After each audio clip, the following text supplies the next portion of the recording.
വളരെ സന്തോഷത്തോടു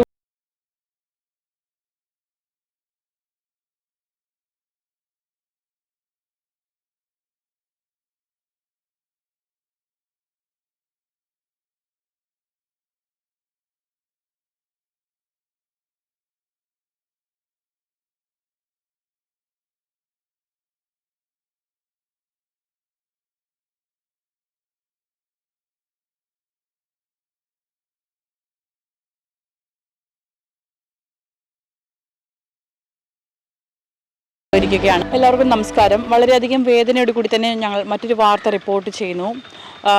തിരുവനന്തപുരം വർക്കല സ്വദേശിയായിട്ടുള്ള 24-കാരനായിട്ടുള്ള ആദർശ് എന്ന ചെറുപ്പക്കാരൻ ഇന്ന് ആത്മഹത്യ ചെയ്തു. വർക്കലയിൽ ബിസിനസ് നടത്തുകയായിരുന്ന ഒരു ചെറുപ്പക്കാരനാണ്. വളരെയധികം വേദനയോടുകൂടി തന്നെയാണ് ഇത്തരം വാർത്തകൾ റിപ്പോർട്ട് ചെയ്യുന്നത്. എനിക്ക് പിന്നിൽ കാണുന്ന ഈ വീട്ടിലാണ് കഴിഞ്ഞ രാത്രിയിൽ ആദർശിനെ തൂങ്ങി മരിച്ച നിലയിൽ കാണപ്പെട്ടിരിക്കുന്നത്.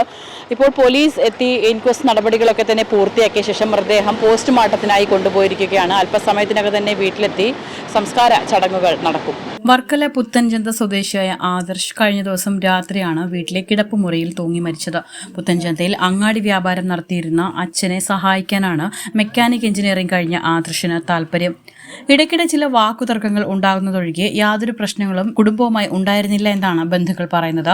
അധികം സുഹൃത്തുക്കളൊന്നുമില്ല ആദർശിന്. വളരെ സന്തോഷത്തോടെ വീട്ടുകാരോടും നാട്ടുകാരോടും പെരുമാറുന്ന ആദർശിന്റെ വിയോഗം സഹിക്കാൻ കഴിയുന്നില്ല ഈ നാട്ടുകാർക്ക്. വർക്കല പോലീസ് സംഭവത്തെ തുടർന്ന് എത്തി ഇൻക്വസ്റ്റ് നടപടികൾ പൂർത്തിയാക്കിയ ശേഷം പോസ്റ്റ്മോർട്ടത്തിനായി മെഡിക്കൽ കോളേജിലേക്ക് മൃതദേഹം കൊണ്ടുപോയി. വൈകുന്നേരം 6 മണിയോടെ മൃതദേഹം ബന്ധുക്കൾക്ക് സംസ്കാര ചടങ്ങിനായി കൈമാറി. വളരെ ചുരുങ്ങിയ സൗഹൃദം മാത്രമാണ് ആദർശിനുള്ളത്. ഏറിയാൽ ഒരു 3-4 കൂട്ടുകാർ മാത്രം.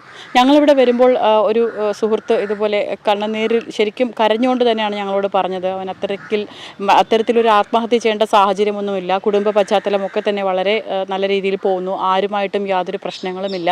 പിന്നെ എന്തുകൊണ്ടാണ് ഇത്തരത്തിലൊരു ആത്മഹത്യ എന്നുള്ളതിനെ പറ്റിയിട്ടാണ് ഈ ചോദ്യം വരുന്നത്. കാരണം ഇപ്പോൾ ഇൻക്വസ്റ്റ് നടപടികൾ കഴിഞ്ഞു. പോസ്റ്റ്മോർട്ടം റിപ്പോർട്ടിൽ ഇനി വരാനിരിക്കുന്നു. അതോടൊപ്പം പ്രാഥമിക നിഗമനത്തിൽ ഇതൊരു ആത്മഹത്യയാണെന്ന് തന്നെയാണ് നമുക്കറിയാൻ കഴിഞ്ഞത്. അതോടൊപ്പം കഴിഞ്ഞ ദിവസം ഒന്നും തന്നെ വീട്ടുകാരുമായിട്ടോ അല്ലെങ്കിൽ അച്ഛനും അമ്മയുമായിട്ടോ യാതൊരു തരത്തിലുള്ള ബഹളങ്ങളോ തർക്കങ്ങളോ ഒന്നും ഉണ്ടായിരുന്നില്ല.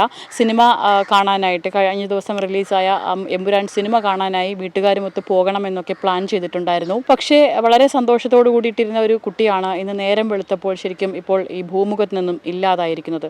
എന്താണ് ഇതിന് കാരണം? എന്തുകൊണ്ടാണ് നമ്മുടെ ചെറുപ്പക്കാർ ഇത്തരത്തിൽ ആരോടും ഒന്നും പറയാതെ ഇങ്ങനെ യാത്രയാകുന്നത്? ക്യാമറമാൻ അൻഷാദ് മാസ്മരിക്കൊപ്പം ബിൽവനിത്സൻ, വിസ്മയ ന്യൂസ്.